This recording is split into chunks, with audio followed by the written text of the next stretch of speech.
So today we're diving into something pretty incredible.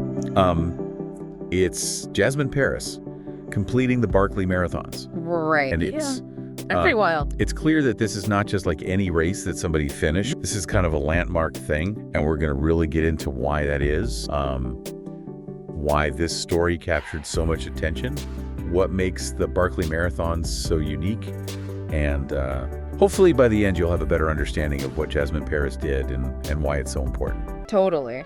I mean, when you first even hear about the Barkley Marathons, you realize that it's not just like any other ultra marathon or even just any other like race. It's kind of like it exists on this different plane. And the fact that like it's been around since 1986 and only 20 people have finished before this year. Only 20 finishers in like almost 4 decades. All right, so let's actually like break this down so people understand like how insane this is.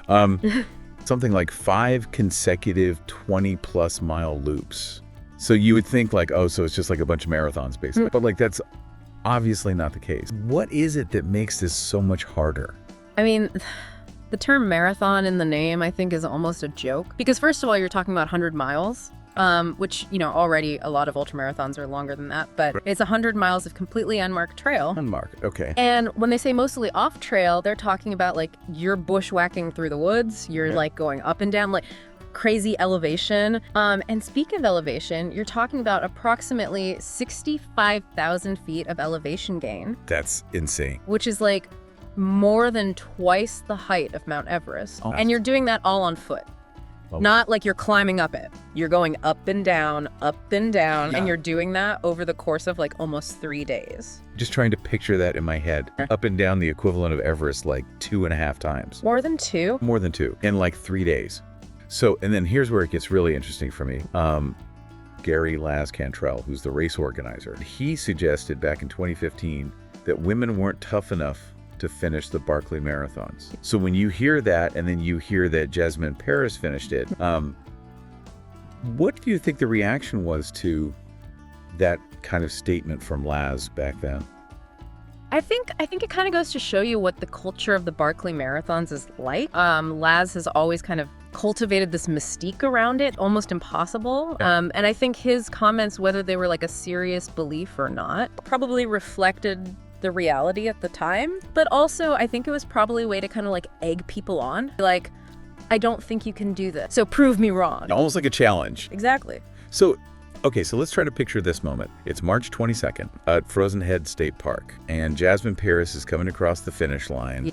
She's wearing like a red shirt, black capris, covered head to toe in mud and scratches, and can barely keep her eyes open. You can just imagine like What did that tell you? the state she must have been in after, 3 days of just like pushing herself to the limit. Like, Right. It wasn't like a leisurely jog through the woods. No. It was like, this was like an all-out war with the course and the clock and her own limits. and then so she touches the yellow gate, which is like the finish line, and immediately collapses. Just complete exhaustion, but also like relief. Like, I did it. And what's amazing is her finishing time, 59 hours, 58 minutes, and 21 seconds. 99 seconds before the cutoff. Can you imagine that like you're out there for 3 days and you come in with less than 2 minutes to spare? I can't even imagine the mental fortitude required to keep going when you're that close. And she had no idea what time it was. Like, they don't wear watches. They don't have any timekeeping devices. So she's just going on pure instinct and feel. And pushing herself with 99 seconds to go.